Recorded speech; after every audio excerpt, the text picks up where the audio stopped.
O terror das companhias de telefone voltou, que é o telefone preto, porque toca telefone desativado. Seria, imagina, se a entidade danada ficar ligando pros outros. Então a gente foi ver, né, aqui a equipe, eu fomos assistir Telefone Preto 2 pra vir comentar com vocês, fazer uma review babado desse filme que não precisava ter, mas assim, me surpreendeu, eu achei que ia ser um pavor, eu achei que ia ser ruim, ainda mais com a Blumhouse soltando esse monte de peido nos últimos anos, eu achei que ia ser uma bosta. Mas, já vou adiantar que a experiência foi até legal. Então vem, vamos conversar.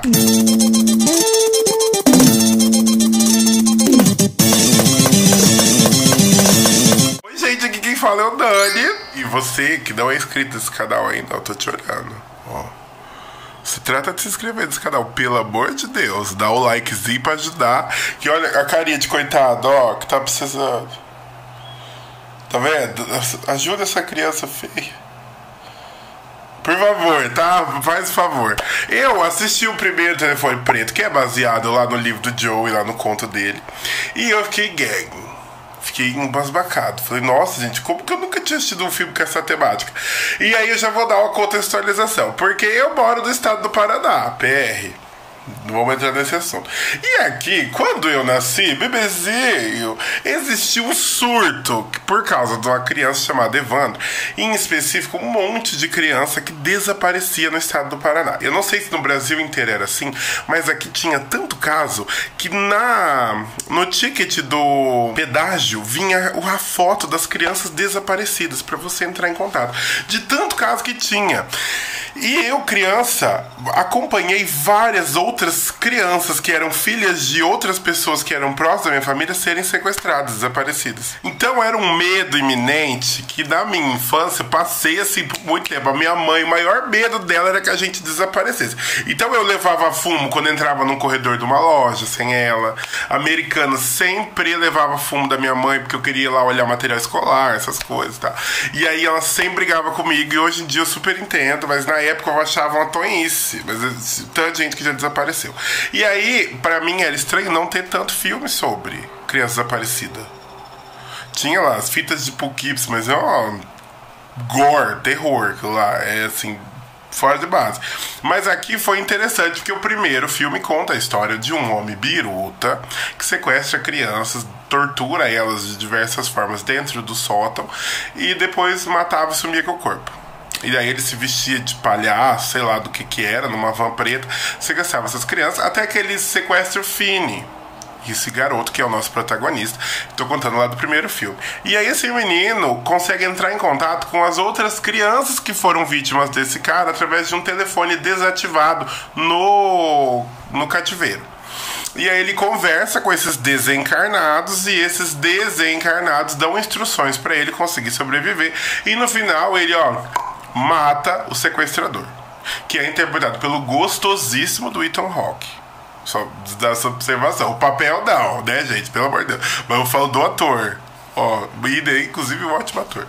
E aí a gente teve esse primeiro filme que era inspirado nesse conto. Olha isso, é uma história só, inspirada num conto de um livro. Então, aqui, acabou, morreu. Todo mundo, ai, que bom que ele morreu.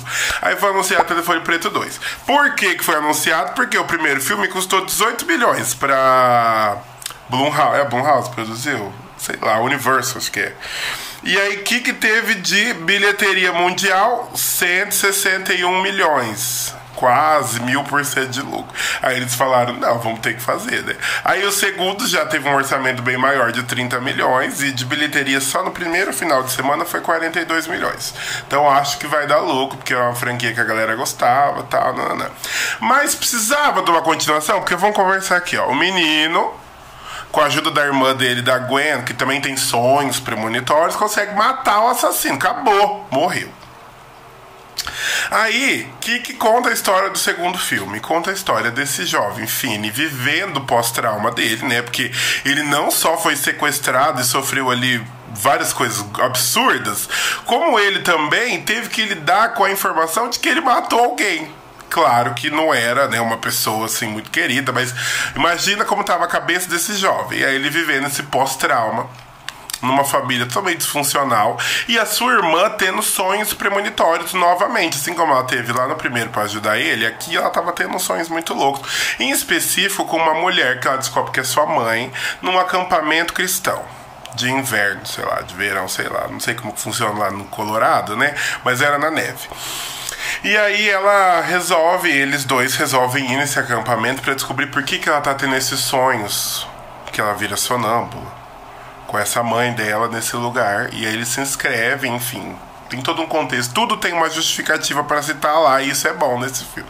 E aí eles vão para esse acampamento cristão, chega lá, eles ficam presos por causa da neve, e eles acabam sendo atacados de uma forma espiritual por esse assassino sequestrador. Em específico por uma razão que é sim justificada no filme, eu falo lá no final, nossos spoilers, que a review não tem spoiler, mas no final tem uma explicação do porquê que ele tá atacando ali, porquê que ele levou as crianças pra lá e porquê que tudo isso tá acontecendo. E aí o filme se desenrola nos ataques que esse assassino faz pra essa menina, e ele só consegue se materializar quando ela dorme. Tamo lembrando de alguém aqui e não vai ter que falar dele, sim, não vai ter como. Então esse assassino conseguiu, de uma forma espiritual, aparecer aqui no plano terreno e atacar as pessoas quando essa menina dorme, como se ela fosse uma espécie de canal entre esse plano e o outro. E aí ele aparece, matadora, assassina, contrabandista, terrorista, e bota o terror lá no acampamento religioso, que inclusive, já vamos começar a falar sobre isso, que esse acampamento religioso é super mal usado, gente. Eles podiam ter ido tão a fundo, podiam ter feito umas coisas muito mais loucas usando esse espaço, sabe? Porque ficou tão... É só um acampamento religioso. Ai, usou 3 frases bíblicas só. Podia ter usado umas formas de... Apesar que no mundo que a gente vive hoje eu não sei se ia dar certo, mas eles podiam ter usado umas formas de blasfêmia tão mais impactantes pra gente ficar em choque, né? Mas não usou. Foi só a ambientação mesmo lá, o lugar do acampamento religioso, a neve e tal. Mas podia ter feito tanto. E aí, antes da gente falar do que eu achei, eu preciso dar uma contextualização. A Blumhouse vem peidando bastante, né? É uma produtora, assim, que no comecinho, quando ela começou a irritar, a gente ficava animado quando tinha um filme da Blumhouse, porque eles eram, né, excelência. Aí agora eles começaram a soltar peido atrás de peido. E quando eles pegam franquias clássicas pra dar um boom, eles cagam feio. A gente viu isso com o Exorcista, o Devoto, que a Blumhouse enfiou o dedo lá, deu pra aquele Tonhão filme pra dirigir o roteiro, tudo uma bosta. O filme ficou uma porcaria e a Blumhouse se enchendo de orgulho. É o que eu fiz, uma bosta. A gente viu isso com o Halloween Ends e Halloween Kills, que eu sempre uso aqui como referência de coisa ruim. Isso não é bom, né? Usar referência de coisa ruim. E a Blumhouse, que enfiou o dedo na franquia do Halloween lá, quis fazer uma merda na trilogia. Conseguiram, fizeram uma merda. E aí fizeram vários outros peidinhos, que foi o caso do filme do Imaginário, Tonhice, filme de Tonhão, autopeças, uma bosta.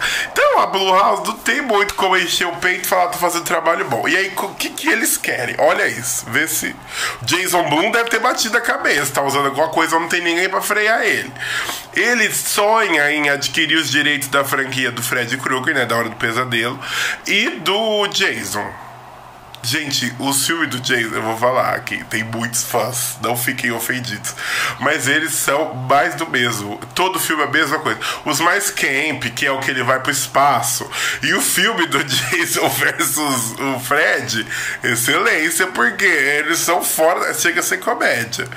Mas os outros que tentam ser de terror é tudo uma bosta, gente. Ninguém se assusta mais, igual o Michael Myers. Não tem pra que ver, porque eles são imortais, vai ficar vendo só eles matar a gente. Coisa. Se você é muito fã, tem que procurar tratamento. Igual quem é muito fã de Terrifier. Ainda mais se for, eu sempre dou esse alerta aqui, se você tá saindo com um rapazinho, homem específico, e ele é muito fã de Terrifier, volta pra casa, se tranca e bloqueia. É a melhor coisa que você vai fazer. É red flag total. Isso aqui eu tô avisando pro seu bem, pra você não virar estatística. E aí, o que eles fizeram? Não conseguiram os direitos ainda.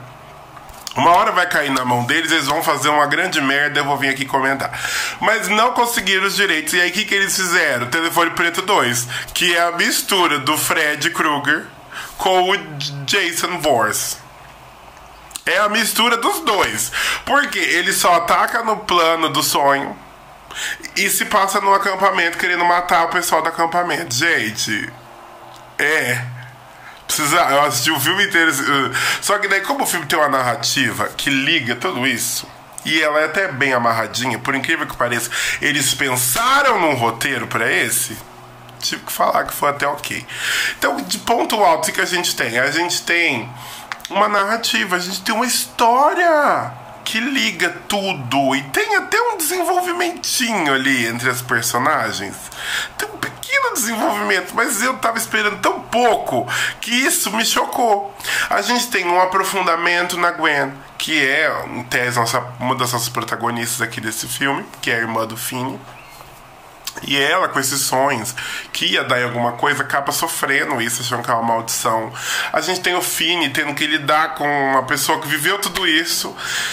E todas as explicações que são dadas para eles estarem naquele acampamento, para o que está acontecendo, para como que eles lidam com aquilo sendo adolescentes, eu achei bom. Eu falo de historinha aqui, história, roteiro, narrativa, justificativa. Achei bom! Me prendeu, falei, nossa, tem um começo, meio e fim, desenvolvimento. Achei um filmaço? Não. Mas eu achei um filme bom? Sim. Não é melhor que o primeiro, porque o primeiro tem esse glow, né, do sequestrador, do gagging, que é a criança conversar com as entidades, de ser uma criança lidando sozinha com um sequestrador. A questão estética do filme, aqui é um primor. Aqui é muito bem feito. A gente tem um mix de sangue com neve na câmera Super 8, porque todos os momentos que essa menina, a Gwen, nossa protagonista, entra nessa espécie de reino dos sonhos, aí que ela entra em contato com as questões do assassino, as entidades, o filme muda para uma lente de Super 8. Então a gente vê o filme como se fosse um VHS nesses momentos, também pra gente diferenciar o que é aqui do plano material, o que é desse plano espiritual. Isso ficou muito bom. Também pra gente se... entendeu? Estar lúcido do que tá acontecendo que não tá. E é um recurso narrativo que foi usado no filme Long Legs. Foi usado esse recurso com a câmera, uma espécie de polaroidinha, não sei o nome daquela câmera, mas é a lente de uma polaroidinha quadrada, pra quando a gente tava tendo flashbacks. Então voltava pra gente ter esse diferencial, e eu adorei esse recurso, porque eu detesto que eu tô vendo uma cena que eu tô desesperado e descobre que é sonho. Então ali já tava melhor, sabe? E aí, como esse assassino a justificativa do porquê que ele apareceu de novo, por que ele tá ali, como que ele consegue se materializar, por que ele tá enchendo o saco dessa garota, o que ele tem com essa família aí que é pessoal, além do menino ter matado ele. Tem várias justificativas que são dadas, e a forma estética que elas são apresentadas são muito legais.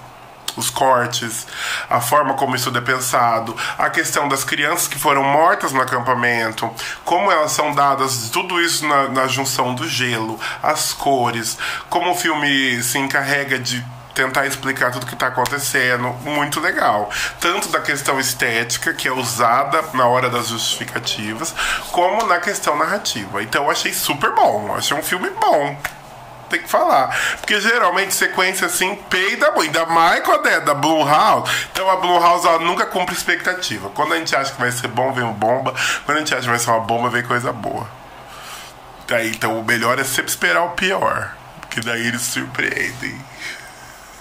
A nota que eu dei pra esse filme é 7 de 10. Porque eu achei ele amarradinho, achei ele explicadinho, achei ele legal. Achei ele excelente, não. Mas ele é tão diferente do primeiro que eu fiquei choque que eles conseguiram fazer uma história praticamente original, né? Se inspirando aí nesse monte de criatura.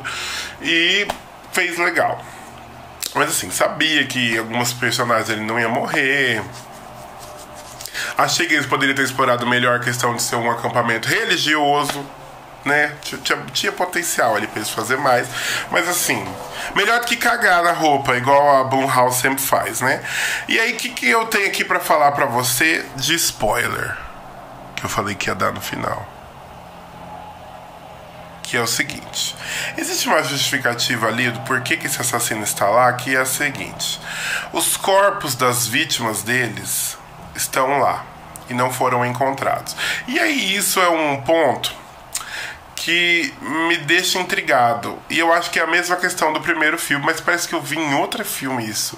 Que era o seguinte, ele matou e escondeu os cadáveres. Lá no outro filme ele escondia dentro da casa, não era uma coisa assim? Não lembro onde que era, ele escondia os corpos. Nesse filme, os corpos estão jogados dentro do lago de gelo. A gente já tem uma indireta disso bem no comecinho. E aí ele só perde a força dele, força de estar ali, quando os corpos são encontrados. Não me fez muito sentido, mas parece que eu já ouvi isso em outros lugares. E quem escuta Luz Acesa, do podcast do Não Inviabilize, sempre tem história de gente que fica aparecendo até que alguém acha o corpo dela, né? Como pode isso ser tão relevante? Será que é porque a pessoa morreu? E ela precisa dar esse recado pra alguém, ou ela fica presa à matéria. Isso me intriga muito. E é a justificativa do porquê que ele tem força naquele acampamento. Porque ele começou a carreira de assassino lá. E uma das pessoas desse filme que é apresentada pra gente é a mãe das crianças. E ela foi dita no primeiro filme que ela se matou, só que ela não se matou. Ela teve um suicídio forjado pelo sequestrador, que é essa criatura interpretada pelo Ethan Hawke. Então, tudo isso, quando é justificado ali, no filme faz sentido. Depois que eu parei pra pensar assim, né, no mundo real, eu fiquei... Mas eu já ouvi tanta história de entidade que morreu e aí ficou indo atrás das pessoas atormentando drindron, assim, não de telefone, né? Mas atormentando os outros pra falar que o corpo tava lá no Osasco, não sei o quê. Já ouvi tanta história disso que eu fiquei intrigadíssimo. E a questão do telefone super legal, sempre legal. Telefone fixo e tal. E antes de encerrar, eu tenho que falar uma coisa. Vocês já perceberam que filme bom de terror é ligação antes? Gente, que tudo é assim. Por exemplo, o Jason e o Michael Myers, essa galera, aparece e mata as pessoas à torta e direita de graça. Aqui e no Pânico, o assassino liga, gente. Que trabalho personalizado. O assassino escolheu, ele te ligou. Teve os trabalhos de achar seu número. Aqui, no caso, é plano espiritual, né? Mas no Pânico, por exemplo, procurou teu telefone pra te ligar, pra te matar, gente. Isso é um serviço personalizado. Você tem que tirar assassino premium. É super legal isso. O assassino vai matar você? Ah, eu acho tudo. E, gente, não é uma grande narrativa, só que esse tem roteiro. Essa parte tira o chapéu. Historinha, assim. Você assiste o filme, você não fica só vendo morte, torta e direito. Tem uma historinha, entendeu? Delas. Então é isso, amores. Um beijo. Até breve e a gente se fala.